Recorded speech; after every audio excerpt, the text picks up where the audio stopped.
de la voluntad. Pospongo las cosas o las retiro de mi camino porque no me convienen. Cuando un bebé nace, la corteza prefrontal es profundamente inmadura y el desarrollo del cerebro funciona de atrás para adelante, y a medida que uno se va haciendo mayor, va madurando hasta que la corteza prefrontal madura en torno a los 15, 18, 21, 25 y hay gente que no madura casi nunca. En las mujeres madura antes, en los hombres madura después.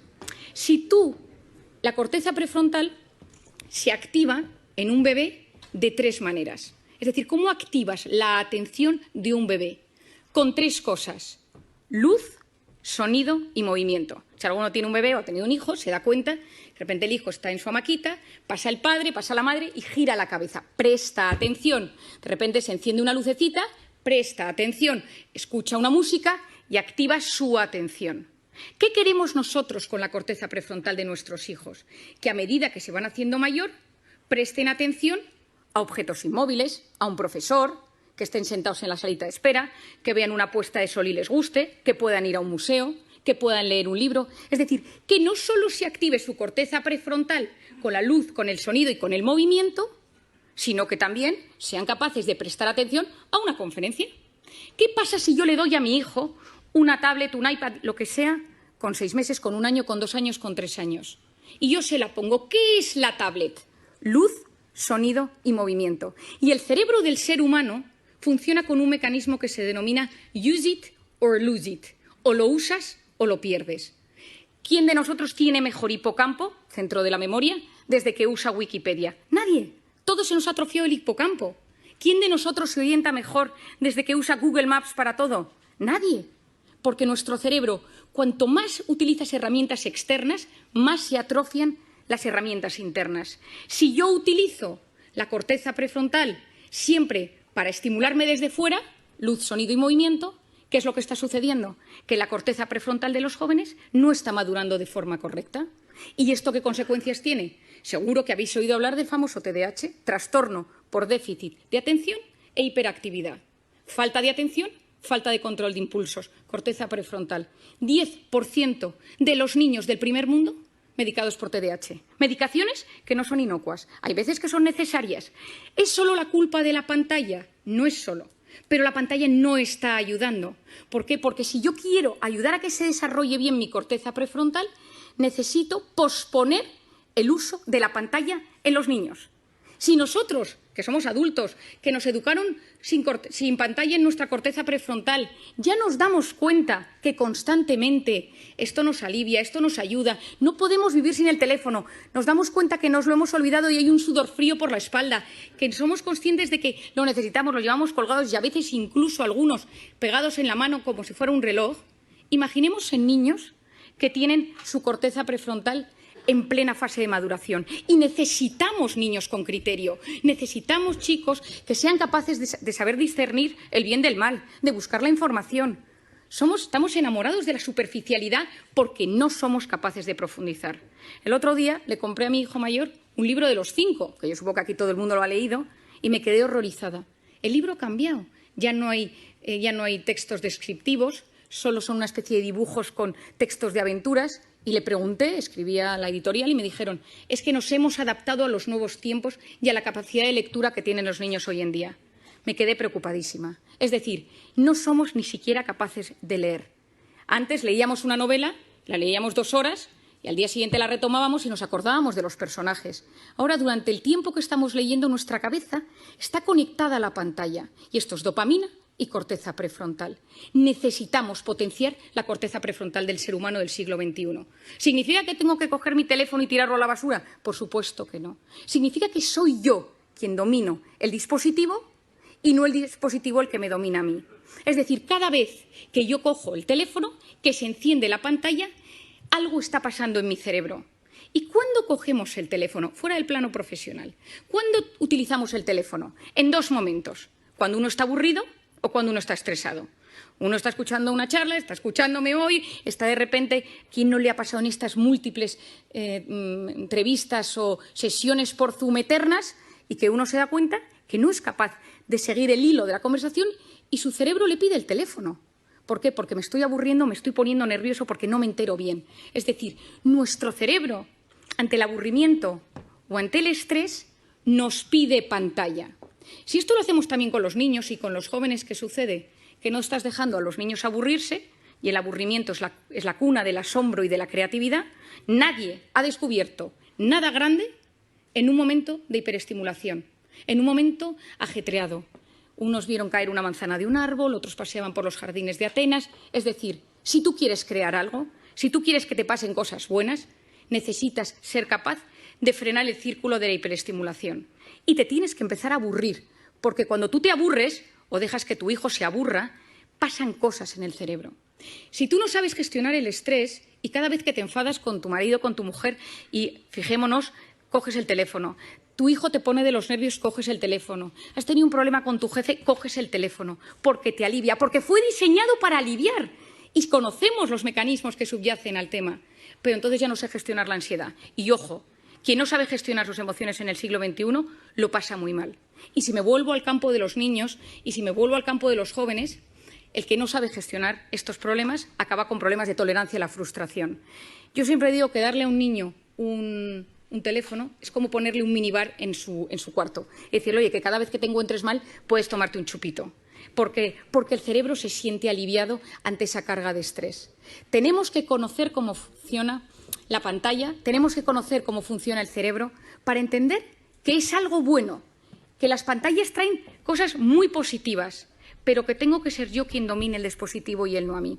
Hay un documental que se llama The Social Dilemma, hecho por Netflix, que os recomiendo. Está Tristan Harris detrás de ello, que es lo que denominan en Estados Unidos, le llaman the closest thing Silicon Valley has to conscience, lo más cercano que tiene Silicon Valley a la conciencia, porque él ha abierto la posibilidad de que haya comités de ética en las grandes empresas tecnológicas para hablar de estos asuntos, porque es la primera vez en la historia que los hijos son menos inteligentes que sus padres. Y me refiero a inteligencia, capacidad de buscar, capacidad de discernir, encontrar dentro de toda la información y saber encontrar lo importante. Estamos en la era del exceso de información y de la falta de formación. Y encima estamos generando una sociedad que no sabe buscar lo correcto, porque ante el estímulo tu cerebro no te permite frenar, no te permite el silencio. Por lo tanto, tenemos mucho. Estamos hiperestimulados, nos llegan demasiadas cosas y hay un fracaso en la gestión de la abundancia de lo que nos llega. No sabemos gestionarlo. ¿Qué creo que es lo importante? ¿Qué ideas os daría? La primera de todas, que yo la he recomendado en todas partes, en mis conferencias, en mis libros, a todo el mundo, quitar las notificaciones de la pantalla. Porque las pantallas, cada vez que nos llega algo, que puede ser un grupo del colegio de mi hijo, puede ser un grupo de amigos del tenis de los sábados, es decir, son cosas que hacen pequeñas activaciones de la corteza prefrontal que a la larga me la debilitan. Y que recordemos esto, necesitamos una sociedad con una buena corteza prefrontal. Potenciar esa corteza prefrontal posponiendo la recompensa. Me apetece meterme ahora a ver si me ha escrito alguien por WhatsApp. No lo hago. Me apetece pedirme esta comida ahora. No lo hago. Me voy a meter en Amazon y me voy a comprar esto para que me llegue mañana. No lo hago. Yo pospongo la recompensa. Mi padre, que es un gran sabio de la voluntad, siempre ha dicho, una persona con voluntad llega más lejos que una persona inteligente. Por otro lado, esculpir nuestra atención. ¿A qué quiero prestar atención? Las cosas buenas de la vida suceden en la vida real, porque la vida virtual va a base de gratificaciones instantáneas. Volvamos a conectar con la vida real. En plena pandemia, sí, en plena pandemia tengamos que conectar. Durante tiempo nos han dicho no saludes, no sonrías, no te acerques, no abraces. Y ahora yo lo que digo es, tomemos tiempo para preguntarle a la gente cómo está de cara. Sonriamos a las personas. Volvamos a generar esa conexión humana que es absolutamente clave. Y no quiero terminar sin hablaros de una cosa que para mí, y a pesar de que sé que es un ámbito que os va a sorprender, es fundamental. Os he contado que yo llevo varios años investigando el cortisol y siempre investigo las hormonas y la dopamina, la del placer, la serotonina, la felicidad, la oxitocina, la hormona del parto y de la lactancia. Y hace 2 años me sucedió una anécdota. Acababa de nacer mi tercer hijo, yo tengo 4 niños, y acababa de nacer mi tercer hijo y yo estaba en plena lactancia y estaba de baja maternal. Y me llamaron del hospital y me dijeron que estaban presentando un nuevo fármaco en Madrid y me acerqué con mi coche, yo tengo un Golf muy viejo que tiene muchos años, que está medio rayado, al centro de Madrid. Me puse mona, me subí a mi tacón y me acerqué, esto ahora os explico por qué os doy este dato, y entonces yo iba en el coche y dejé el coche aparcado en la planta -3 de un parking infernal en el centro de Madrid. Subí al hotel, estuve en la presentación, pero ya me tocaba volver a dar de comer al pequeño y volví al parking. Y cuando iba andando por el parking, veo que un tipo con mala pinta me sigue.